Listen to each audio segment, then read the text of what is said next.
नमस्कार, आप देख रहे हैं शतरंज और आपके साथ मैं हूं दिव्यदर्शनी बिष्ट। भले ही उत्तर प्रदेश की योगी सरकार बेहतर शिक्षा के लाख दावे करती हो, बच्चों के लिए अच्छे स्कूल कॉलेज मुहैया कराने की बात कही जाती हो, लेकिन हकीकत कुछ और ही है। सीएम योगी अपनी सभाओं में ये कहते हुए भी नजर आए कि पहले बच्चे स्कूल जाने से कतराते थे, लेकिन बीजेपी सरकार के आने के बाद तस्वीर बदली है और अब बच्चे खुद स्कूल जाने की जिद करते हैं। लेकिन अफसोस ये है कि कई जगहों की तस्वीर इतनी सुनहरी भी नहीं है। कई सरकारी स्कूलों के हाल तो ऐसे हैं कि जहां भवन जर्जर हैं और डर है कि कभी भी कोई बड़ा हादसा हो सकता है। और शिक्षा की असल तस्वीर ये है कि कई जगह जर्जर स्कूल हैं। आप देख सकते हैं तस्वीरों में साफ तौर पर किस तरीके से जो छतें हैं वो जर्जर पड़ी हुई है, पूरा का पूरा भवन जर्जर स्थिति में है।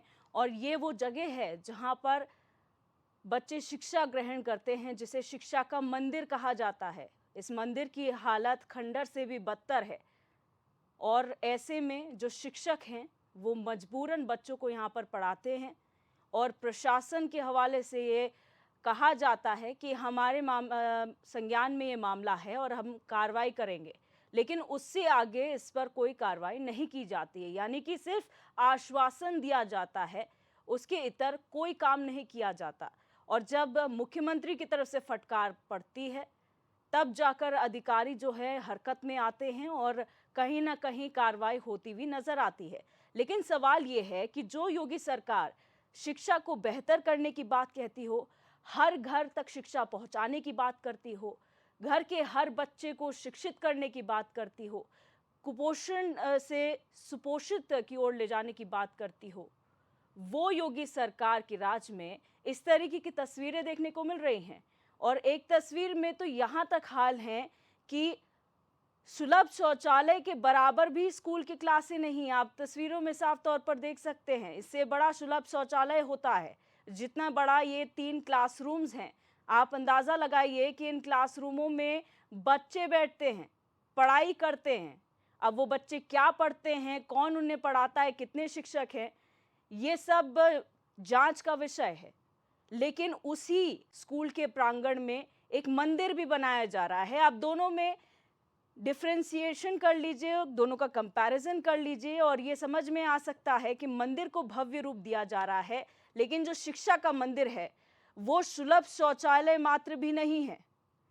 कहने में ये शर्म आती है कि इन बिल्डिंग में, इन डब्बों माफिक बिल्डिंग्स में बच्चे पढ़ते हैं, शिक्षा ग्रहण करते हैं और ये है सरकार की हालत, सरकारी तंत्र की हालत, सरकारी व्यवस्थाओं की हालत।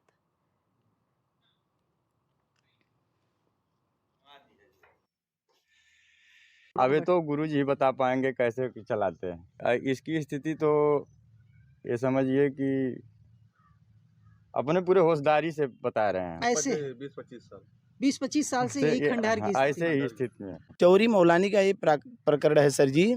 इंटरव्यू निकाले हिंदी का, व्याकरण का, विज्ञान का, और इंटरव्यू निकाल करके अभ्यर्थन को अपने लेकर के रद्द किए, कॉल लेटर जारी कर दिए प्रशिक्षणार्थियों को और उनको बुला लिए कॉल लेटर में। और पुनः प्रधानाचार्य अपने मौखिक से कहते हैं, मुख से कहते हैं कि हमारे यहाँ इस विषय का मान्यता नहीं है।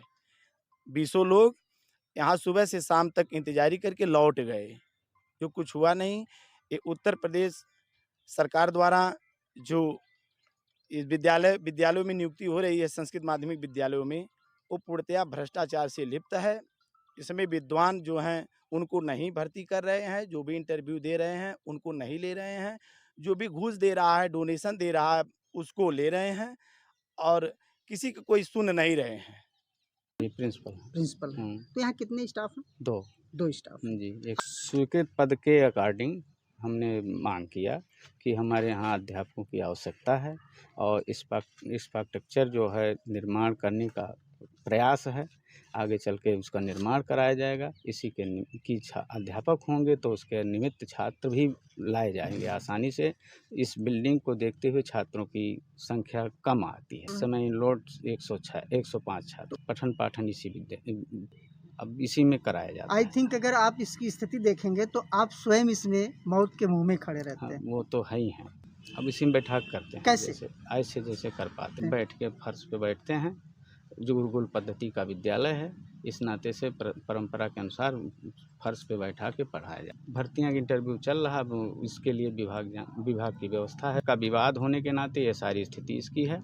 मैनेजमेंट का संचालन डीवाईएस महोदय के अंतर्गत है, डीवाईएस महोदय के अनुसार चल रहा है। विभाग प्रबंध संचालक द्वारा यह भर्ती निकाली गई है। इस पर हम उत्तर नहीं दे पाएंगे। शासन के आदेश पर इसकी नियुक्ति इत्यादि की व्यवस्था की गई थी, परंतु जहाँ तक मुझे मालूम है कि विद्यालय की स्थिति अत्यंत खराब है और वहाँ पढ़ने वाले बच्चे भी काफ़ी कम हैं। तो ऐसी स्थिति में छात्रों के हिसाब से ही नियुक्ति किया जाना उचित होगा। तो अगर कोई इस तरह की शिकायत है, जो एक चौरी मोहलानी का केस बता रहे हैं, तो उसके हम जांच कराकर उसको हम प्रॉपर कराएंगे। पिछले कुछ दिनों में उपेक्षा के कारण से इनके बिल्डिंग्स वगैरह ख़राब हुए हैं और छात्रों की संख्या भी कम रही है। तो हम लोग यह कोशिश करेंगे, अब शासन की मंशा भी है कि इन विद्यालयों का पुनरुद्धार हो, तो उस पर भी कार्रवाई करेंगे। और कोई अगर गलत ढंग से नियुक्ति होगी तो उसको जाँच कराकर उसको प्रॉपरली उस पर कार्रवाई की जाएगी। तो ये तस्वीरें आपने देखी, ये वर्जन्स आपने सुने, और ये दिखाना और बताना इसलिए ज़रूरी है कि सिर्फ बिल्डिंग्स ही कमज़ोर नहीं है, पूरी की पूरी व्यवस्था कमज़ोर है। जहां पर इंटरव्यूज़ होते हैं तो इंटरव्यू में पता नहीं होता है कब सब्जेक्ट गायब कर दिए जाते हैं, जो डोनेशन देता है उसको इंटरव्यू में बिठाया जाता है या फिर पूरा इंटरव्यू ही कैंसिल कर दिया जाता है। नियुक्तियों का पता नहीं है, बच्चे पढ़ने आ नहीं पा रहे हैं, बिल्डिंग्स व्यवस्था सही नहीं है, उसके बाद ये कहा जाता है कि सब चंगा सी। तो ऐसे में सवाल ये उठता है कि आखिर जब इस तरीके की व्यवस्थाएं हैं तो अधिकारी कहाँ हैं, उनको क्यों नहीं नजर आता।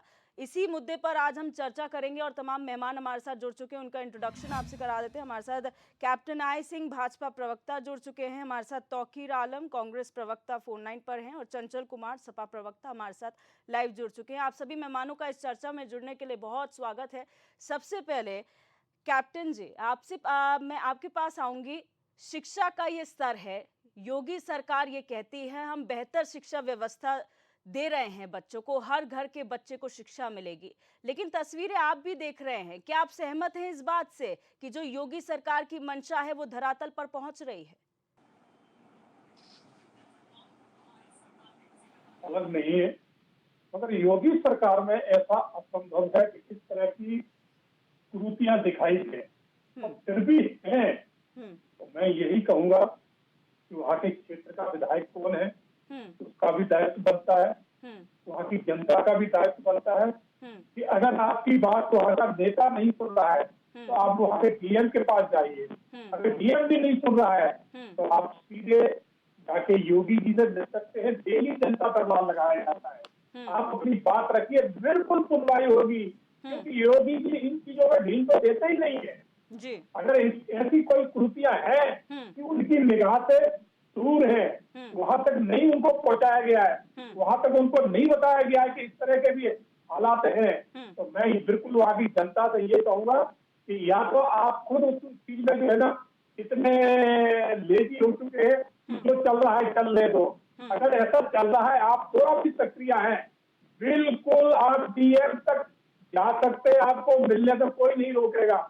अगर डीएम भी आपकी नहीं सुनता है, मैं नेता की बात भी नहीं करता हूँ कि चलो नेता तो नहीं सुन रहे होंगे, अगर आप डिस्ट्रिक्ट कलेक्टर के पास जाइए, आपने पूरी बिठा जाके बताइए, अगर वो नहीं सुनते आप जाके लखनऊ सीधे, और इधर आजकल तो आप देखिए इंटरनेट का जमाना है, आप इंटरनेट पे पूरी रिपोर्ट बनाइए और डालिए सीएम के लिए, देखो कैसे सुनवाई नहीं होती, दूसरे का रिएक्शन शुरू हो जाएगा।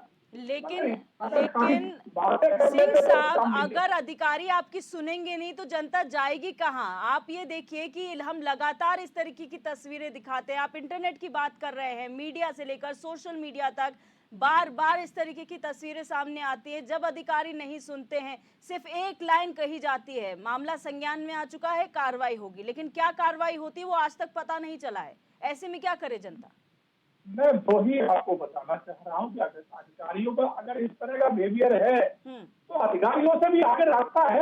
हमने क्या कहा कि आप सीएम तक जा सकते हैं, सीएम साहब योगी महाराज डेली जनता दरबार लगाते हैं, आप जाइए वहां तक, आप अपनी बात उनसे संज्ञान में डाले तो कितनी जल्दी एक्शन होता है। क्योंकि अधिकारी आज भी वो मोटी चमड़ी वाले वो ही बैठे हैं जो पिछले थे। उनकी आदतें पड़ी हुई है, जब तक उनके जूते ना पड़े वो काम नहीं करते हैं, क्योंकि आदतें वही पुरानी है। अभी तक उत्तर प्रदेश में उन्होंने बैठ के लूट के खाया है, आपको इतनी जल्दी कहाँ से चली जाएगी? जो अब 100% पूरा देश भ्रष्टाचार में डूबा हुआ था, आज योगी जी ने उसको सुधार के यहाँ तक ला के खड़ा कर दिया है, तो अभी भी कुछ परसेंटेज बचे हैं। मैं ये कह रहा हूँ बिल्कुल उतर गए नहीं है, क्योंकि जो जिसने सारी जिंदगी भ्रष्टाचार के अलावा कुछ किया ना हो, तो मैं इतनी जल्दी काम को करने में अब विश्वास नहीं रखेगा ना। तो मैं यहाँ की जनता से कहूंगा कि आप बिल्कुल, आपकी कोई नहीं सुन रहा है, मगर वो आपका प्रदेश का मुख्यमंत्री ऐसा है कि वो एक पल भी नहीं लगाएगा आपकी बात सुनने में, और बिल्कुल इसको निराकरण करा जाएगा। ठीक है। तो आपकी नहीं कोई अधिकारी सुन रहा है, आप कृपया करके लखनऊ पहुंचे और योगी महाराज के दरबार में जाके खड़े हो जाए और अपनी समस्या बताएं। देखो एक्शन होता है कि नहीं होता है? चंचल कुमार जी, खड़े होकर बयानबाजी करने से काम नहीं चलता है। ठीक है। अगर आपकी नहीं सुनी जाती तो आपको भी थोड़ा कहीं ना कहीं जागरूक होना पड़ेगा। ठीक है। चंचल कुमार जी, जनता की जागरूकता अपनी जगह है, लेकिन अधिकारियों का काम करना अपनी जगह। अगर इस तरीके की तस्वीरें सामने तब आ रही हैं जब मुख्यमंत्री योगी आदित्यनाथ मंच पर खड़े होकर कहते हैं कि जब पहले बच्चे स्कूल जाने से कतराते थे, लेकिन बीजेपी के आने के बाद बच्चे खुद स्कूल जाने की जिद करते हैं। ऐसे स्कूलों में जाने की जिद कौन करेगा? देखिए, सबसे पहले तो मेरा साधुवाद है आपको, इस बेहतरीन जन समस्या के मुद्दे पे आप चर्चा कर रहे हो। नहीं तो चैनल, बहुत सारे मीडिया के लोग जिस तरीके से चाटुकारिता, सत्ता की चाटुकारिता करने में व्यस्त है, मस्त है, कोई इस महत्वपूर्ण मुद्दे पे चर्चा नहीं करना चाहता। मैं इसके लिए आपको हाथ जोड़ के प्रणाम करता हूँ। दूसरी चीज मैं कहना चाहता हूँ कि ये सरकार जो है इतनी निकम्मी और नकारा सरकार ये है कि शिक्षा से लेके स्वास्थ्य से लेके कोई ऐसी व्यवस्था नहीं जिसमें व्यवस्था चरमरा न गई हो। आप अस्पताल की हालत देख लो, और आज शिक्षा की बात आप कर रहे हो। इलाहाबाद विश्वविद्यालय के छात्र सैकड़ों दिन तक लगातार धरने पे बैठे रहे और इस सरकार के कान में जूं तक नहीं रहेंगे, और 4 गुना फीस बढ़ा दी गई इलाहाबाद विश्वविद्यालय की। और बड़े शर्म की बात है इस सरकार के लिए, शिक्षा को लेकर के तो एकदम ही बेकार सरकार ये है। अगर हम पूछें, आपने देखा होगा जिस तरीके से आदरणीय अखिलेश यादव जी ने 3 यूनिवर्सिटी सरकारी बनाने का काम किया। सरस्वती हाईटेक सिटी के अंदर प्रयागराज के पास में इलाहाबाद में बनाया उन्होंने एक, दूसरा आपके सिद्धार्थ नगर के अंदर विश्वविद्यालय बनाने का काम किया, जौहर विश्वविद्यालय बनाने का काम किया। तो ये कई सारे जो काम, और कई सारे राजकीय इंटर कॉलेज, कई सारे राजकीय डिग्री कॉलेज अलग अलग जिलों में खोले गए। लेकिन अगर मैं पूछूं, अगर भारतीय जनता पार्टी के प्रवक्ता से, क्या आप बता पाओगे एक भी आपने कॉलेज खोलने का काम किया?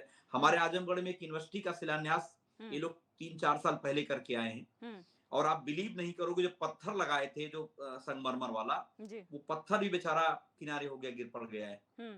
तो ये लोग केवल झूठ बोलने का काम करते हैं, लच्छेदार बातें करने का काम करते हैं, जनता को गुमराह करने का काम करते हैं। आज हालत ये है कि आप सोचो, शिक्षकों की कमी है, इंफ्रास्ट्रक्चर की इतनी बद से बदतर हालत से गुजर रहा है। मैं आपको बताऊं, भी कल मैं बगल में लोहिया इंस्टीट्यूट है, आप चले जाओ, 1 रुपए के पर्चे पे इलाज होता था, और आज हालत यह है कि अगर किसी को एक्सरा भी कराना है तो 1 महीने की वेटिंग है, अगर सिटी स्कैन कराना है तो 4 महीने की वेटिंग है। अगर जिसको बीमारी होगी, तो ये सरकार केवल उद्योगपतियों को, बड़े लोगों को पैसा कमाने के लिए लगातार काम कर रही है, और शिक्षा व्यवस्था को ये इसलिए चाहते हैं कि चरमरा जाए। जो पिछड़ा है, दलित है, एससी है, जो जनरल में गरीब लोग हैं, वो पढ़ ही ना पाए। इनकी मंशा ये है, ये चाहते ये हैं कि शिक्षा को एकदम खत्म कर दिया जाए, और केवल अपने उद्योगपति साथियों के लिए जो है, उनको लिए उनके केवल उनके स्कूल चले, उनके अस्पताल चले, उनकी व्यवस्थाएं चले। आपने देखा होगा, आप अस्पताल में चले जाओ, केजीएमसी लखनऊ के अंदर है, आपको अगर स्ट्रेचर मिल जाएगा, जो कहना आप, मैं हार जाऊंगा। बिल्कुल। अगर आपको बगैर रसूख के अगर आपको पीजीआई में एडमिशन मिल जाए, जो कहना आप, मैं कुर्ता पैंट पहनना छोड़ूंगा, राजनीति छोड़ दूंगा। ठीक है, उसका भी जवाब मैं बताऊं, नहीं, उसका भी जवाब ले लेती हूँ। मैं पहले वक्तव्य ले लेती हूँ, उसके बाद सवाल जवाब में आएंगे। नहीं, इसी में मेरे 10 सेकंड 50 बेड का अगर कहीं अस्पताल बनाया लखनऊ के अंदर, मुझे ये बता दें। जी ठीक है। तौकीर आलम जी, आप क्या कहेंगे? इन स्कूलों की तस्वीर देखकर आपको भी यही लगता है कि योगी सरकार के दावे कहने के कुछ और है, जमीन पे कुछ और हैं, या फिर अधिकारी जो हैं मनमर्जी करते हैं और सरकार की सुन नहीं रहे हैं?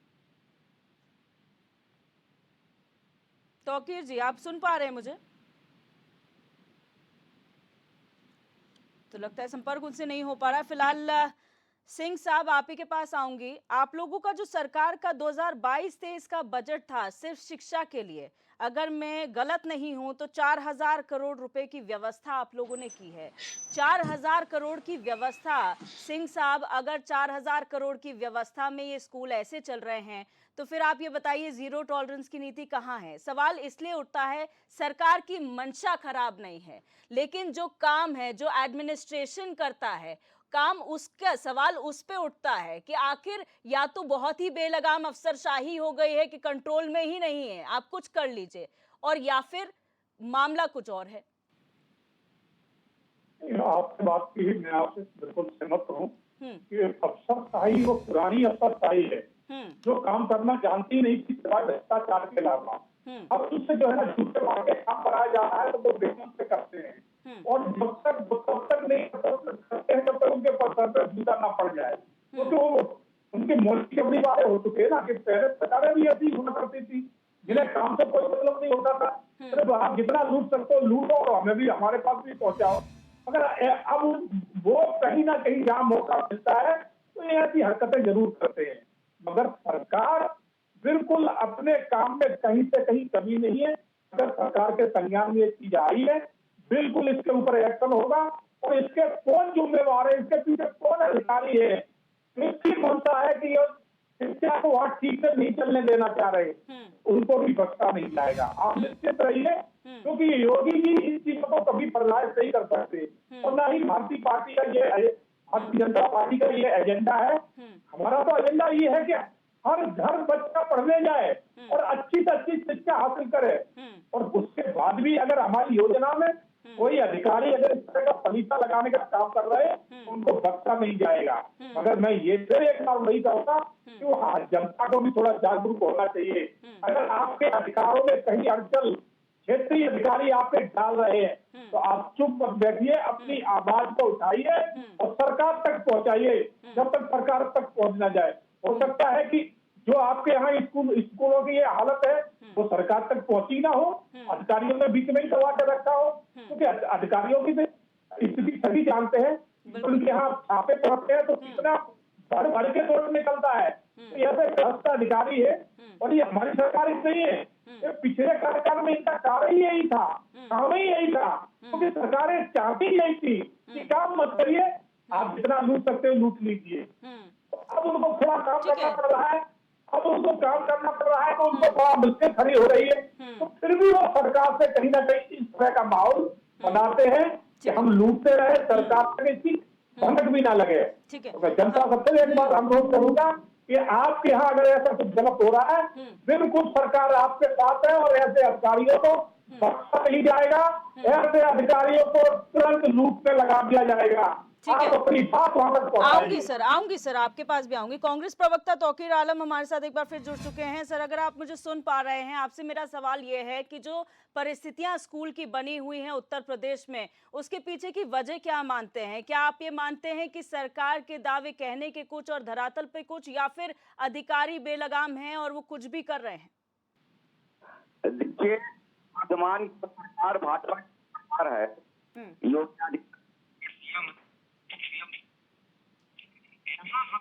सर माफ कीजिएगा, हम आपको साफ तरीके से सुन नहीं पा रहे हैं, अगर अपना ऑडियो करेक्शन आप करें प्लीज। देखिए, मैं आपसे कहना चाह रहा हूँ, जी आवाज मिलेगी जी, मेरी आवाज मिले जी, मैं ये कहना चाह रहा हूँ कि यहाँ पर जो है, जो सीएम सिटी है, यहाँ पे ऐसा नहीं कि कोई अफसर जो है बेलगाम हो जाए। बेलगाम जो है, जिम्मेदार जो होते, जो पद पर बने बैठे हुए हैं, वो गैर जिम्मेदाराना काम कर रहे हैं, और पद की गरिमा को जो है, हमको लगता है योगी आदित्यनाथ जी समझ नहीं पा रहे हैं। वो एक मुख्यमंत्री हैं, ये 75 जिलों का जो है, ये जिले का जो है ये शहर है, अब इसको वो खुद नहीं समझ पा रहा है कि हम कैसे इसको चलाएं। मैं आपको कहने में कोई कोताही नहीं करना चाहता हूं कि योगी आदित्यनाथ महाराज जी पहले एक सांसद हुआ करते थे, बाद में बयान प्रकरण वो आज मुख्यमंत्री हैं। बड़े अच्छी बात भी कि मेरे शहर के वो मुख्यमंत्री हैं, जो उत्तर प्रदेश के मुख्यमंत्री हैं, सीएम सिटी का मैं रहने वाला हूं, यहाँ के मुख्यमंत्री हैं। चाहे यहाँ ये जनता दरबार लगाए या चाहे कुछ भी लगाए, ज्यादातर सारी चीजें जो कागज में है, कोरे कागज है, इनके जितने भी वादे हैं भाजपा के, कोरे कागज की तरह हर आदमी जानता है। ये करते कुछ हैं और बताते कुछ हैं। और क्या करते हैं ये सीधी सीधी ये बात ये करते हैं। आज देखिए जितनी बड़ी घटना मणिपुर के अंदर हुई है, मुझे अफसोस होता है जब मणिपुर की घटना हुई तो हमारे प्रधानमंत्री जी जो हैं जाते हैं विदेश, वहाँ अमेरिका में गले लगाते हैं। जब ये देश के अंदर बाढ़ जो है इतनी जबरदस्त आई कुछ क्षेत्रों के अंदर, वहाँ जाकर जाते हैं तो वो स्पेन में चले जाते हैं। हमारे समझ में नहीं आता कि देश कैसे चलेगा और देश कैसे लोग चलाएंगे। मैटर बिल्कुल ही फर्क है, लेकिन अभी हम जो बात कर रहे हैं वो शिक्षा से जुड़ा हुआ है। अगर हम बात करते हैं, आप ये कहते हैं कि इस अफसरशाही तो ठीक काम कर रहे हैं, लेकिन बीजेपी का कहना यह है कि आदत पड़ी है इन अधिकारियों को कुछ ना करने की, अब जब काम करवाया जा रहा है इसलिए तकलीफ हो रही है। बिल्कुल नहीं, ऐसा है कि कोई अफसर जो अधीन होता है सरकार के हो या घर का परिवार का मुखिया ही क्यों ना हो, अगर वो कोई निर्देश देते हैं तो ऐसा मजाल है कि कोई काम ना हो। दरअसल ये जो है लीपा पोती हो रही है, ना अफसर उस ढंग के हैं और ना जो नेतृत्व करने वाला उस ढंग का है। नेतृत्व करने वाला काम ही नहीं ले पा रहे हैं। तो साहब आप एक बात बताइए, अगर आप काम करवाएंगे, जनता को काम करवाना है तो सारे काम मुख्यमंत्री से करवाइएगा क्या? सारे काम आप मुख्यमंत्री के जनता दरबार में जाके करवाइएगा? तो अधिकारी क्या करेंगे? ये आप मुझे ये बताइए कि मुख्यमंत्री अगर निर्देशित करते हैं तो मजाल है कि कोई जो है अफसरशाही जो अफसर है जो बना बैठा हुआ जो काम करना वो काम ना करे और जनता की बुनियादी सवालों को पूरा ना कर सके। ऐसा कभी हुआ है? कदापि नहीं हुआ है। ये भारतीय जनता पार्टी में देखने को मिल रहा है। ठीक है चंचल कुमार जी, आपकी सरकार उत्तर प्रदेश में रही है, तब उसके बाद आपको नहीं लगा था कि अफसरशाही हावी है? क्या आपके समय पर एकदम अफसरशाही बिल्कुल डिसिप्लिन थी और काम पूरा बेहतरीन हो रहा था? हावी रहती तो इतने बड़े बड़े काम नहीं हो पाते। इसी लखनऊ के अंदर चाहे वो पूरे हिंदुस्तान का सबसे हाईटेक हाई कोर्ट हो, आप आगे बढ़ोगे JPNIC की building, Gomti river front, metro का काम, शानियाबाद, लाशियो, और आप आगे बढ़ोगे अवध शिल्पग्राम, अंतर स्टेडियम, अमूल का प्लांट, पराग का प्लांट, SCL का कैंपस, 11,000 एम्प्लॉई, एशिया का सबसे बड़ा कैंसर इंस्टीट्यूट और आपका 200 बेड का मास्टर अस्पताल, पीछे सिग्नेचर बिल्डिंग जिसमें हाईटेक पुलिस मुख्यालय, डायल 100 की हाईटेक बिल्डिंग, और आप आगे बढ़ोगे तो लीवर ट्रांसप्लांट की बिल्डिंग PGI के अंदर इमरजेंसी वार्ड को बढ़ाया। PGI आपने देखा होगा जिस राम सागर मिश्रा के नाम से 100 बेड का अस्पताल बक्सी तालाब विधानसभा के अंदर, और आप आगे बढ़ोगे मलिहाबाद के अंदर 100 बेड का अस्पताल, और आप आगे बढ़ोगे 100 बेड का अस्पताल आसियाना में था उसको 300 बेड बनाने का काम किया, और पूरे हिंदुस्तान नहीं पूरे एशिया का सबसे बड़ा जनस्तर मिश्रा पार्क बनाया जिसमें मुख्यमंत्री जी बैठते हैं, लोक भवन की बिल्डिंग बनाई। ऐसे सैकड़ों बिल्डिंग है जो मैं आपको बता नहीं पा रहा हूँ। किसान मंडी बाजार बनाया, विद्युत नियामक आयोग की बिल्डिंग बनाई। पिछली सरकार ने इतने बड़े बड़े काम किए। अगर आप शाही हाथ भी होती तो सब सारे काम नहीं हो पाते। मैं चैलेंज करता हूँ आपके चैनल के माध्यम से जो भारतीय जनता पार्टी प्रवक्ता बैठे हैं, एक कोई काम बता दें, जितने मैंने काम बताए हैं एक कोई काम ये बता दें जिसका मुख्यमंत्री जी ने शिलान्यास किया हो, जिसका फीता काटा हो। चंचल जी, अगर आपके समय पर अफसरशाही इतना ही काम करती थी तो आखिर आज हो क्या गया है कि आज उनको ये स्कूलों की हालत नजर नहीं आती? मैं आपको ही बताना चाहता, सुन लीजिए। और आज हालत ये है, आपको याद होगा मैडम, बड़े दुख के साथ एक घटना आपको बताना चाहता हूँ। आज मड़ियाव लखनऊ के अंदर एक जगह है जहां पर एक पति बेचारा, उसकी श्यामू यादव नाम है, उसकी पत्नी ने अपने बेटे की फीस न भर जाने की वजह से सुसाइड कर लिया, और उसकी एक बेटी 7वीं क्लास में पहले शिक्षा ड्रॉप कर चुकी है, 7वीं तक पढ़ा पाया, उससे आगे नहीं पढ़ा पा रहा है। देश प्रदेश को किस दिशा में लेके जाना चाहती हैं? इनकी मंशा यही है कि शिक्षा महंगी कर दो, गरीब आदमी पढ़ ना पाए और अमीरों को कुल शिक्षा मिल पाए। आप अगर इनसे पूछिए इलाहाबाद विश्वविद्यालय के छात्रों का क्या दोष है, इन्होंने 4 गुना फीस बढ़ा दी। क्या ये लोग पढ़े लिखे लोग नहीं हैं? और बड़े मजे की बात, मैं जब बैठा हूं चैनल पे कई बार, तो भारतीय जनता पार्टी के प्रवक्ता इसको कहते हैं कि महंगाई बढ़ गई, इससे फीस बढ़ रही है। अरे शर्म करो, शिक्षा को महंगाई जोड़ते हो, जो बुनियादी है, जो देश की बुनियादी व्यवस्था है, देश को जो है मजबूत करने का काम करती है। शिक्षा ने देश कहाँ जाएगा? और लेकिन है क्या, दिक्कत क्या है? देश को अनपढ़ लोग चला रहे हैं। अगर आप देखें हमारे प्रधानमंत्री की शिक्षा के लोग सवाल उठता है। अगर आप देखें, अगर चर्चा होती है तो प्रधानमंत्री अभी पिछले समय दिल्ली गए थे, दिल्ली विश्वविद्यालय गए थे, सबको उम्मीद थी दिल्ली विश्वविद्यालय के बारे में कुछ बोलेंगे, कहेंगे मैं कभी इसी बेंच पे बैठ के पढ़ा करता था, लेकिन उन्होंने जिक्र नहीं किया, क्योंकि जब फेक डिग्रियां हैं तो कहां जिक्र करेंगे लोग। दूसरी बात मैं कहना चाहता हूं, आप मुझे बताइए कि आज आज जो IIT IIM चाहे आप जितनी भी आप देखें इंस्टीट्यूशंस हैं गवर्नमेंट की सारी 4-5 पढ़ाई फीस बढ़ा दी गई है। जिस मेडिकल कॉलेज में सरकारी मेडिकल कॉलेज की फीस जो है 17,000 रुपए साल लगती थी, आज वो 60,000 रुपए 75 रुपए साल की फीस लगती है। तो ये फर्क है कि नहीं फर्क है? अच्छा चंचल जी, मैं सिर्फ छोटा सा आपसे एक जवाब मांग रही हूँ, उसके बाद मैं भाजपा प्रवक्ता के पास जाऊंगी। आप लोगों के समय पर जब स्कूलों का कंस्ट्रक्शन होता था, जाहिर सी बात है कोई बिल्डिंग बनती है उसका मेंटेनेंस भी होता है। आप लोगों के समय पे आप मेंटेनेंस का क्या करते थे? किसको आपने मेंटेन करने के लिए बिल्डिंग्स दे रखी थी? क्या वो सरकारी अंडरटेकिंग थी या प्राइवेट अंडरटेकिंग? बहुत वाजिब सवाल आपने किया है। नहीं, बहुत वाजिब सवाल आपने किया है। जैसे ग्राम पंचायत में अगर प्राइमरी स्कूल है, जूनियर स्कूल है, तो ग्राम पंचायत जो है उस अपने वो एक बजट आता है, ग्राम पंचायत बजट खर्च करती है। कुछ शिक्षा विभाग का बजट आता है, उस बिल्डिंग की रिपेयरिंग होती रहे बराबर, उसकी देख रेख होती रहती है। और यहाँ तो आप विश्वास नहीं करोगे, बड़े बड़े घोटाले हो रहे हैं। सरकार जाएगी, इतने बड़े बड़े घोटाले आपके सामने निकल के आएंगे। ये वही लोग हैं जो 2022 तक गंगा की सफाई कर रहे थे, पूरा का पूरा पैसा साफ कर गए ये लोग। कहा गया पूरा पैसा साफ हो गया है। और आप ये वही लोग हैं जो शिक्षा, चिकित्सा, बिजली, पानी, सड़क। अच्छा आप मुझे बताओ बड़ी ईमानदारी से, हमारे साथी बैठे हैं बीजेपी प्रवक्ता, आप मुझे बता दो हर साल गड्ढा मुक्त करते हो कि नहीं करते हो? आप बताओ कौन रोड गड्ढा मुक्त हो रहा है? इसी लखनऊ के अंदर कोई रोड पे चले जाओ आप, और बाकी सामान्य जिलों की तो बात ही छोड़ दो आप, राजधानी की बात कर रहा हूँ। और ये मुख्यमंत्री जी को जिनको टीम 11 है, उनको पूरी तरीके से गुमराह की हुई है। मुख्यमंत्री समझ नहीं पा रहे हैं, जान नहीं पा रहे हैं, और ये पूरा का पूरा भ्रष्टाचार के भेंट चढ़ जा रहा सारी चीजें। मैं पूछना चाहता हूँ, JPNIC बिल्डिंग पूरी दुनिया की सबसे हाईटेक बिल्डिंग है, जिसमें हेलीकॉप्टर उतर सकता है, VIP लोग मतलब बिल्डिंग है। और उसमें जो ऐसा आर्किटेक्ट डिजाइन किया गया है कि तकरीबन 20,000 स्क्वायर फीट का एक एरिया है जिसमें कोई पिलर नहीं है, लेकिन मुख्यमंत्री जी ने ताला बंद कर रखा है उसको। ठीक है सिंह जी, आपने तो एक काम किया नहीं पूरे प्रदेश में। ठीक है, जवाब ले लेती हूँ। लखनऊ के अंदर एक कोई बिल्डिंग बना दी हो आप, मुझे बताओ। आपसे एक कोई मंडी बाजार बनाई आपने, बताओ। ठीक है, जवाब ले लेते जो बनाया गया है उसको आपने बंद कर रखा है। ठीक है सिंह जी, आपसे मैं ये बात पूछना चाहती हूँ, यहाँ पर लोक भवन का जिक्र आया। अभी हमने हाल फिलहाल में एक खबर पढ़ी कि लोक भवन का एक्सटेंशन होगा और जो नई बिल्डिंग है उसका निर्माण किया जाएगा। वो कंपनी भी आप लोगों ने जो बनाएगी उसका चयन कर लिया है। तो जब लोक भवन जो ऑलरेडी बनी हुई बिल्डिंग है, जो बिल्कुल परफेक्ट चल रही है, उसका आप जो है जीर्णोद्धार कर रहे हैं, एक्सटेंशन कर रहे हैं, तो फिर ये स्कूल जहाँ पर भविष्य बन रहा है बच्चों का, ये जर्जर हालत सर, इस जर्जर हालत में। और खास तौर पे अगर आप एक विशेष स्कूल की मैं बात करूं, ये इसलिए मैं आपको बता रही हूं आपके नॉलेज में कि आप लोग एटलीस्ट सवाल कर सकते हो उन अधिकारियों से कि हालत क्या है। सिद्धार्थ नगर के एक संस्कृत विद्यालय की ये तस्वीर है सर। ये कहा जाता है कि यहाँ पर 106 बच्चे पढ़ते हैं, और 106 बच्चे कहाँ पढ़ते हैं आप देख सकते हैं। जमीन खुर्द-बुर्द हो रखी है, छत कभी भी गिर सकती है, दीवारों का अता पता नहीं है, और फिर भी स्टाफ वहां पर आता है। अब आप ये बताइए ये हालत क्यों? लोक भवन आप बनाने चाह रहे हैं एक्सटेंशन में, और स्कूलों के ये हाल है।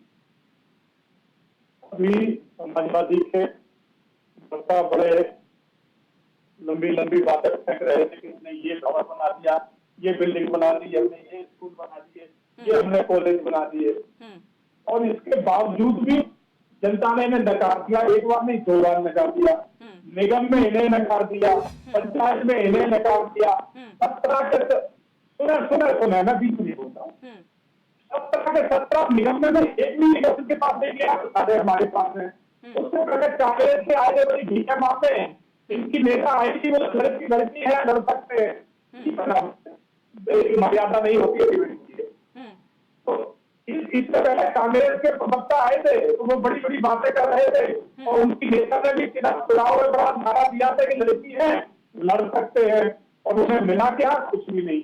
और उनकी कलाई भ्रष्टाचार होती का खुल गई थी। जो लड़की को पोस्टर बोर्ड लगाया था, उसी लड़की ने दूसरे दिन कह दिया कि हमें टिकट देने के लिए हमसे वोट की रकम मांगी गई है, हम दे नहीं पाए तो हमें टिकट नहीं मिली। तो ये दोनों पार्टियों का ये स्वरूप है। अब मैं आपकी बिल्डिंग की बात बता, जैसे आपने दिखाया स्कूल की बिल्डिंग जर्जर हो रही है।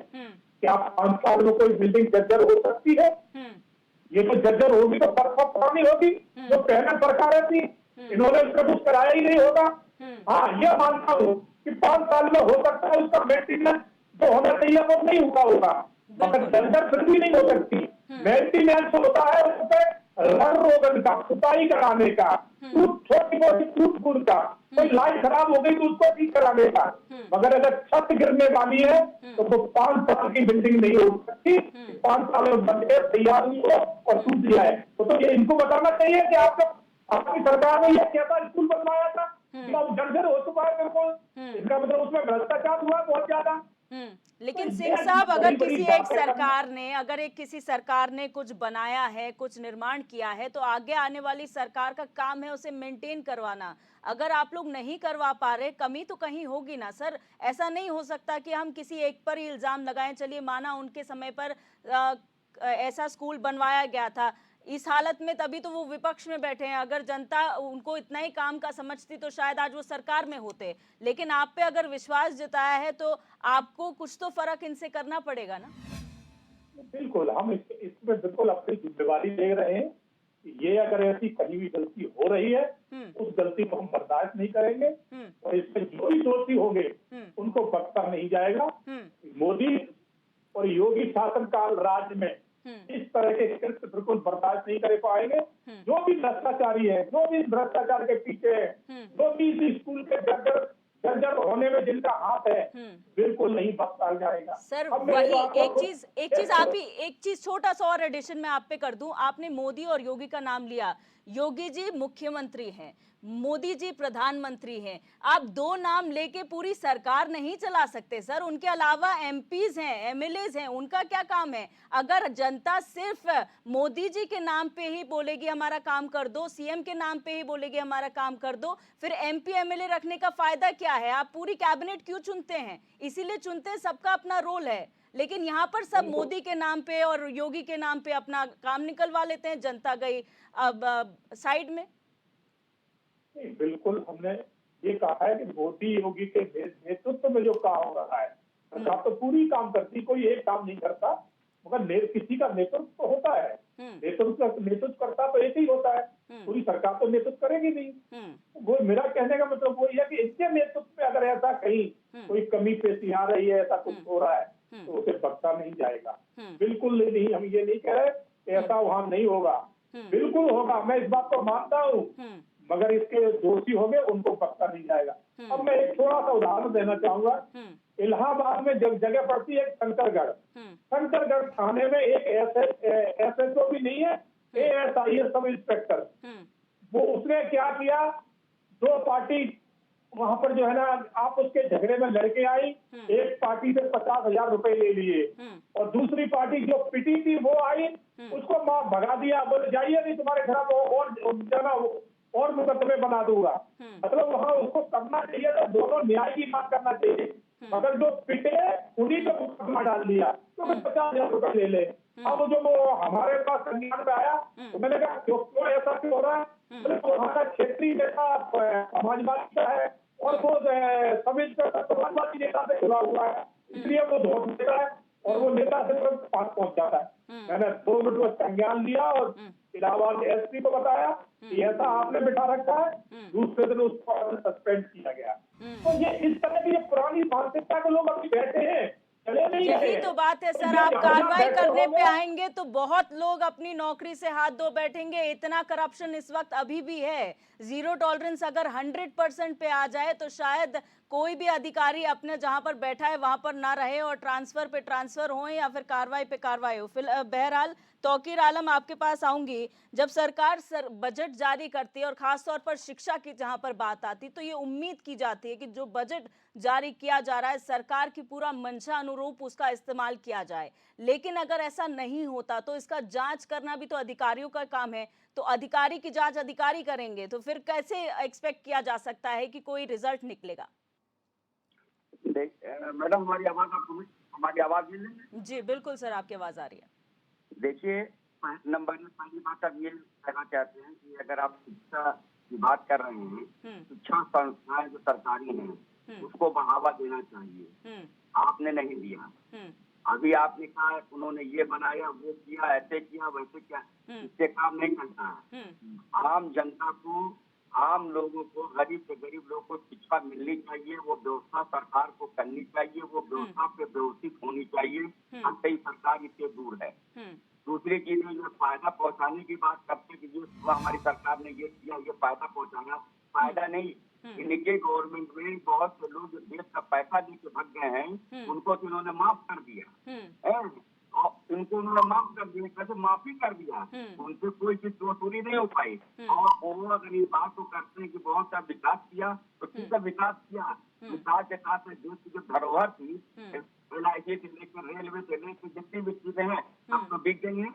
मैडम बचा क्या है, आप मुझे ये बता दीजिए, मैं क्या बचा है ये बता दीजिए। हर वो गरीब माँ बाप जो अपने बच्चों को शिक्षा देना चाहते हैं और शिक्षित करना चाहते हैं, उनके में जो है इतना वो नहीं है तो इतनी महंगी शिक्षा को वो दे सके, उसके लिए सरकार। लेकिन तौकीर जी, आप लोग अगर विपक्ष में बैठे हैं तो विपक्ष का काम सिर्फ आरोप लगाना नहीं होता ना। आप जब विपक्ष की बात करते हैं तो विपक्ष का काम ये भी होता है कि हम सत्ता में रह चुके हैं, हम ये भोग चुके हैं, और ये अगर समस्या है तो इसका समाधान ये हो सकता है। आप समाधान भी तो दे सकते हैं।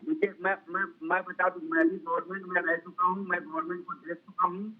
मैं हमारे वहाँ ऐसा कुछ नहीं है कि अगर हम जो है हमारे वहाँ कोई जो चीफ मिनिस्टर है और किसी अपने जो अफसर से कोई बात को कहे और वो उसको इग्नोर कर जाए, ऐसी हिम्मत नहीं है। हम अगर किसी प्रोग्राम को मनाते हैं और उसको अगर भेजते हैं तो काम होना ही होना है। और कहीं ना कहीं अगर ये नहीं हो रहा, ये जो है ये अफसोस है, ये सरकार की, ये गवर्नमेंट की नाकामी के जो के अलावा उसको नहीं कहा जा सकता। ये सरकार पूरी तरह से फेल हो चुकी है, नाकाम हो चुकी है, अगर ऐसा है तो यानी कि आपके टाइम पे शासन भी अच्छा चला और प्रशासन भी अच्छा चला, ये आप कहने की बात कर रहे हैं। बिल्कुल चला। जो आज उत्तर प्रदेश तक कहते नहीं है, ठीक है। आप देख लीजिए जो हमारे शासनकाल की चीजों जो हमने इसको जो चिंता करके हमने देश के प्रति या प्रदेश के प्रति इकट्ठा किया था, आज आपको देखने को मिलेगा? नहीं मिलेगा। ठीक है, वो नहीं मिलेगा। इसलिए नहीं चंचल मिलेगा। कुमार जी, जरूरत जो है ज्यादा बढ़ गई इन लोगों की जो है, और जो आम जनता की जरूरत है उस पर उन्होंने मुंह मोड़ दिया है। आम जनता की कोई जरूरत है जो खड़े नहीं है। आम जनता को क्या चाहिए? रोटी, कपड़ा और मकान, हर हाथ को काम, रोटी, रोजगार। क्या ये गवर्नमेंट जो है कामयाब है? अब हमें बताइए।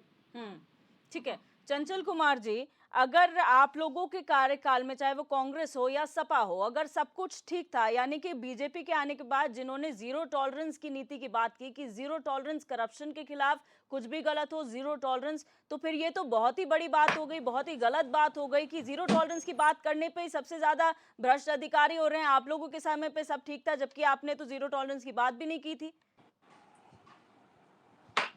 देखिए, आप बेशक अच्छी बात कह रही हैं।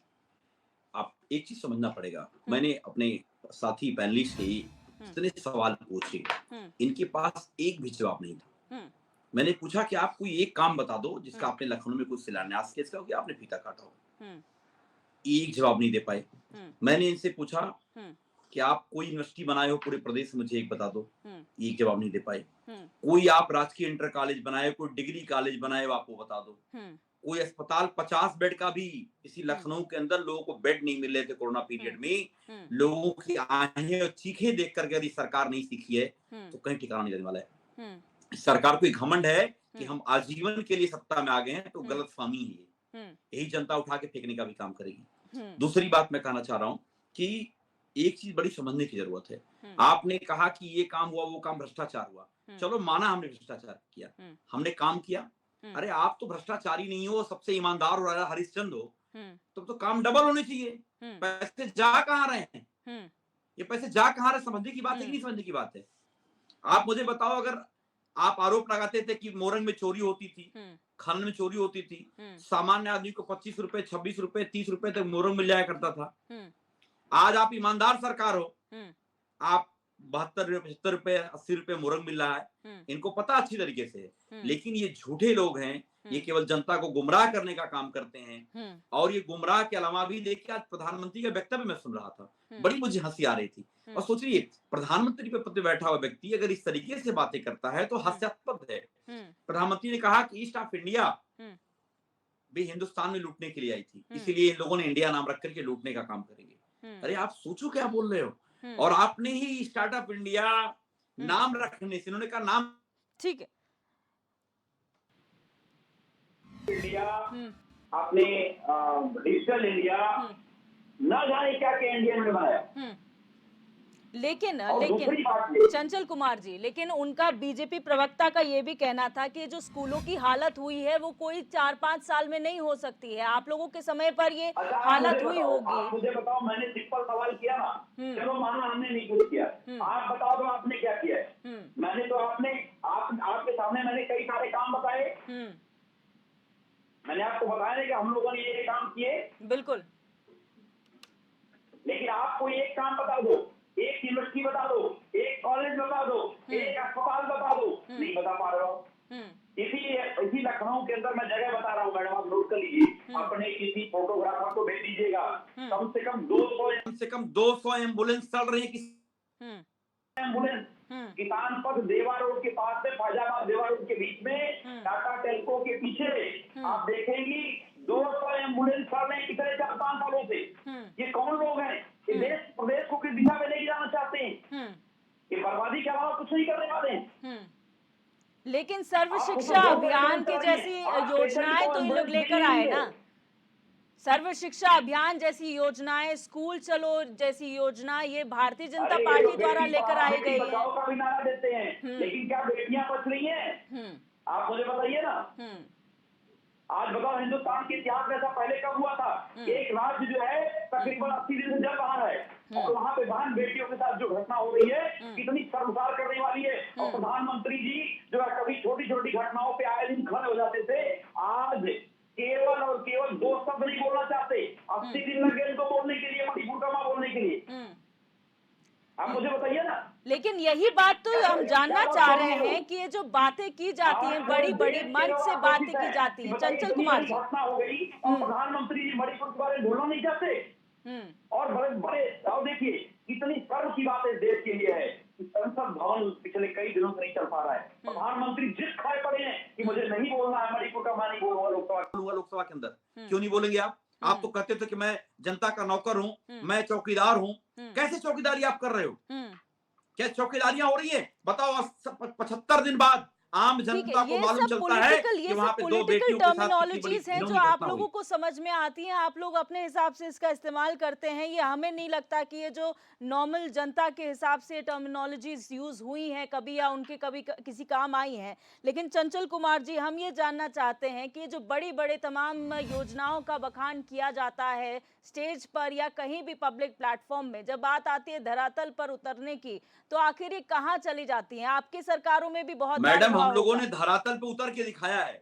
हम लोगों ने धरातल पे काम किया है, जमीनी स्तर पे काम किया है। 102, 108 गांव-गांव एम्बुलेंस सेवाएं गांव-गांव टहलती हैं, गांव-गांव मिलती थी। आज मैंने बताया कि 150 से 200 एम्बुलेंस केवल यहाँ पे आप चेक करा लेना। अगर मैं झूठ बोल रहा हूँ मेरे खिलाफ FIR कर देना। लेकिन चंचल जी, अगर आप लोगों के शासन काल में इतनी अच्छी चीजें चल रही थी, फिर आपको सत्ता से बाहर क्यों जाना पड़ा? आप सत्ता से बाहर क्यों हुए अगर सब इतना अच्छा चल रहा था? जनता तो मैंने आपको बताया अच्छी ना, चीज चाहिए। मैंने आपको बताया ना, अभी हमारे बीजेपी के पैनलिस्ट लगातार ये कह रहे हैं कि zero tolerance, zero tolerance, zero tolerance कह रहे हैं ना। जैसे देखिए, सबको 15-15 लाख रुपए का सपना दिखाया गया, सबको जुमलेबाजी दिखाई कि भाई बहनों आपका खाता खुलना चाहिए कि नहीं खाता खुलना चाहिए। और आज बैंकों में जिनके खाते खुले हैं मैडम, आप स्टेटमेंट चेक करवा लो, कोई ऐसा परिवार नहीं जिसके खाते से पैसे चोरी किए गए हों। पैसे चोरी कर किसको दिए जाते हैं? अडानी और अंबानी को। आप बताओ, हिंदुस्तान में 2014 के पहले देश के ऊपर 55 लाख करोड़ कर्जा था, और आज हमारे प्रधानमंत्री 24-24 घंटे मेहनत करते हैं और 100 लाख करोड़ रुपए इन्होंने केवल 9 सालों में कर्जा लिया है। ठीक है। जो सारे प्रधानमंत्री मिलकर के 2014 तक 55 लाख करोड़ कर्जा लिए, और ये इन्होंने केवल 9 सालों में 100 लाख करोड़ कर्जा ले लिया इन्होंने। सिंह जी, यहाँ पर सपा प्रवक्ता ने अपनी तरफ से जो है अपने काम बताए। बेच दिया, NTPC बेच दिया आपने, ठीक है। क्या नहीं आपने बेचा? आप बताओ, कोई एक PSU लगाए हो? ठीक है। एक कोई PSU बता दो आपने लगाया हो आपने? ठीक है सिंह जी, कोई आपने नौतर कोई कंपनी बनाई हो? यहाँ पर सपा प्रवक्ता ने अपने कार्यकाल में जो काम किए हैं वो सब बता दिए, सबका बखान कर दिया है, और उनका कहना है कि हमारे कार्यकाल में सब ठीक हुआ था। तो सब ठीक अगर था सर, तो इनको जाना क्यों पड़ा? आपको जनता ने मौका क्यों दिया? ऐसा आप लोगों ने क्या कहा? आज बहुत अच्छी बात है। आप ये देखिए, एक बार एक कैंसर का मरीज, थोड़ा स्थिति भी उसकी अच्छी नहीं थी कि जो वो बाहर जाके बंबई जाके कहीं इलाज करा सके।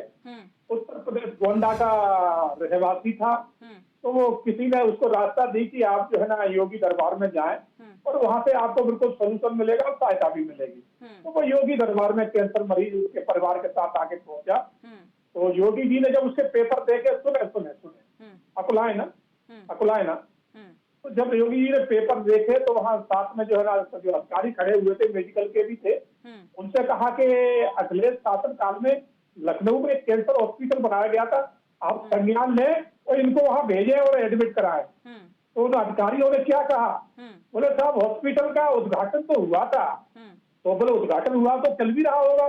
बोले वो फोटो खिंचाने के लिए बेड सब बुलाए, बाहर से बुलाए गए थे, लगवाए गए थे, फोटो सेशन हुआ। अगर आज वहाँ बिल्डिंग है वो भी खस्ता हालत में और कुछ भी नहीं है। तो इनके कार्य ऐसे हुआ करते थे। आज भी वहाँ कैंसर हॉस्पिटल नहीं है, क्योंकि अखिलेश यादव उसका उद्घाटन कर चुके थे। तो ऐसे ही इन्होंने जो भी अभी जो काम गिनाए हैं ना, आधे तो काम इनके है ही नहीं, जो इन्होंने झूठे नाम गिनाए हैं, और आधे जो गिनाए हैं उनका स्टेटस जो बनना शुरू जरूर हुआ है, मगर धरातल पे एक भी काम नहीं है। अगर ये वादा करते हैं तो मैं अभी बैठे बैठे यही से कहता हूँ कि एक करा हुआ ये अपना काम बताएं। मैं अभी फोन करके अधिकारियों को भेजता हूँ और इनके साथ ये जाए और बताएं कि ये बनाया है और ये चल रहा है। तो ये झूठ का परिंदा लेके आते। अब रही बात, इनको बोलो जो अब आपको मैं एक बात बताऊँ, भ्रष्टाचार की कहानी पूरी बताऊँ। माननीय मुलायम सिंह जी जब सत्ता में आए थे तो उनके पास टूटी साइकिल हुआ करती थी, कुछ भी नहीं था, प्राइमरी स्कूल में टीचर थे, मगर आज उनके लड़कों पे 5-5 करोड़ की गाड़ियां हैं। उन्होंने अपनी कैलिबर से पूरी पार्टी खड़ी कर दी सर। जो भारतीय जनता पार्टी के संस्थापक रहे होंगे उन्होंने भी कहीं से शुरू किया होगा।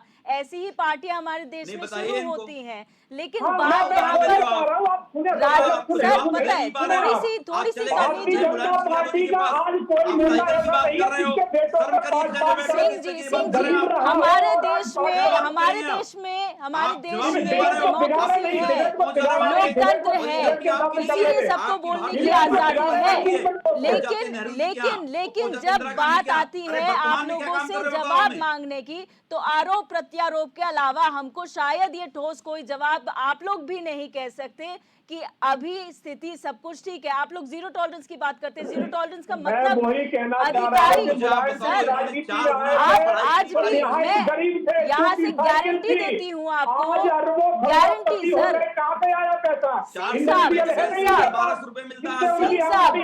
सिंह साहब गारंटी आपको ये देती हूँ कि उत्तर प्रदेश में बहुत सारे अधिकारी ऐसे होंगे जिन्हें जीरो टॉलरेंस का मतलब अब भी समझ में नहीं आया होगा। 6 साल का कार्यकाल आपकी सरकार को हो गया, मैं गारंटी देती हूँ। आपने एक चीज और देखी होगी, समाजवादी कार्यकाल में सैफई उत्सव चला करता था, यही तो हम बोल रहे हैं।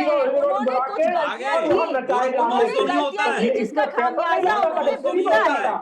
और सिंह साहब मैं यही समझने की कोशिश कर रही हूँ, मैं यही समझने की आपसे कोशिश कर रही हूँ कि जो उनकी कमियां रही हैं, गलतियां रही हैं, जनता ने उसका जवाब उनको चुनाव में दे दिया, उनको सत्ता से बाहर कर दिया, इसलिए आप लोगों को लेकर आए कि आप कुछ अलग करेंगे। लेकिन अगर आपके भी कार्यकाल में स्थिति वैसी ही नजर आएगी तो फिर जनता कहाँ जाए, जनता किसे बोले? बिल्कुल नहीं, हमारे कार्यकाल में बहुत अच्छा लॉ एंड ऑर्डर मिल रहा है। आज बहन बेटियां घर से निकलने में डरती नहीं है। शिक्षा की बात कीजिए, शिक्षा की बात कीजिए सर, शिक्षा की बात बहन बेटियां घर से बाहर निकलने में डरती थी। शिक्षा की बात कीजिए सरकार थी 10 नब्बे लेके आई। सर बहन बेटियों की बात ये है, सुप्रीम कोर्ट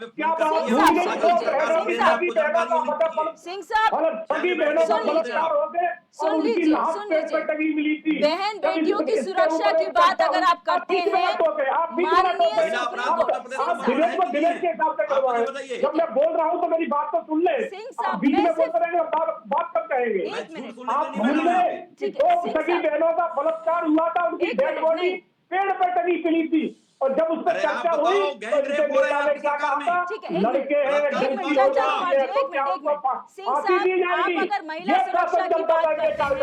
हमारे कार्यकाल में ऐसा शासन नहीं है, और जनता को आज अधिकार है और उनकी सुनाई हो रही है। सिंह साहब सुप्रीम जंतर कोर्ट ने, मंतर पे धरना माननीय देती रही। सुप्रीम कोर्ट ने क्या ये बात कर रही कहा हैं आप? है कि महिलाओं के प्रति जो अपराध है वो देश में बढ़ रहा है। ये हम नहीं कह रहे, माननीय सुप्रीम कोर्ट ने हाल फिलहाल में मणिपुर की घटना के बाद कहा है। सुप्रीम कोर्ट तो आतंकवादियों के लिए रात में 12 बजे खुल जाता है और एक गरीब की जो है ना सालों साल सुनवाई नहीं होती है। यानी कि आप सुप्रीम कोर्ट के खिलाफ हो रहे हैं। आपको सुप्रीम कोर्ट पे यकीन नहीं है। 3 साल शीतलवाड़ के लिए रात में कोर्ट चलता है। सर, और राम बोलिए मंदिर का गरीब चले डिसीजन जाए तो किसने उसकी दिया सुनवाई था? नहीं। तो सुप्रीम सिंह कोर्ट साहब, की राम बात मंदिर छोड़ का रहे हैं आप डिसीजन कि किसने सुप्रीम दिया था? कोर्ट में क्या क्या हो रहा है। सिंह साहब, राम मंदिर का डिसीजन दिया मैडम तब इसे- सुप्रीम मैडम कोर्ट इसे ये बहुत पूछिए केवल, माननीय हो ये गए। बताओ लखनऊ के अंदर कोई एक काम मुख्यमंत्री जी ने कोई काम किया है? तीर्था बता दीजिए। शीतलवाड़ एक कोई के काम लिए बता रात दीजिए। में इतना ज्ञान देने की खुलाता जरूरत भी कि नहीं खुलाता। एक काम कोई और बता दो बोलिए आप एक सिंह साहब। गरीब आदमी चला जाए उसके लिए तारीख नहीं अरे कहाँ मिलेगी, गरीब की बात कर रहे हो उसको आप? समय नहीं एक कोई मिलेगा। काम बता दो तो आप। सुप्रीम कोर्ट क्या कहीं क्या कर आपने रहा है 50 बेड का उसकी अस्पताल बात बनाया, आप मुझे छोड़ बता दो दीजिए आप। कि सुप्रीम कोर्ट ने क्या किया है। डबल इंजन है, सुप्रीम ट्रिपल कोर्ट इंजन को आपका समझना है। क्या है। अगर जुमलेबाजी, सुप्रीम झांसेबाजी कोर्ट और जैसे चलने कोर्ट वाला है। इतने ही अच्छे होते तो लाखों करोड़ों केस पेंडिंग नहीं होते। आज सब जो है ना मैडम पूरे इनसे केवल एक केस सवाल ले जो लो, है ना एक सवाल। के तार एक दफा दफा सवाल हो का गए जवाब होते दीजिए। तो कोर्टों पे ना जाए। चर्चा का आज समय कोर्ट क्या खत्म हो न्यास- गया है। चर्चा का समय खत्म हो गया है। बातें बहुत सारी निकलकर सामने आई, लेकिन जो मेन मुद्दा था वो ये था कि शिक्षा का स्तर किस तरीके से बेहतर किया जा सकता है। जो तस्वीरें लगातार हम देख रहे हैं वो किस तरह से सुधारी जा सकती हैं। आप सभी मेहमानों का इस चर्चा में जुड़ने के लिए बहुत शुक्रिया। और शतरंज में मेरे साथ फिलहाल बस इतना ही। आप देखते रहिए HNN 24/7, जुनून सच दिखाने का।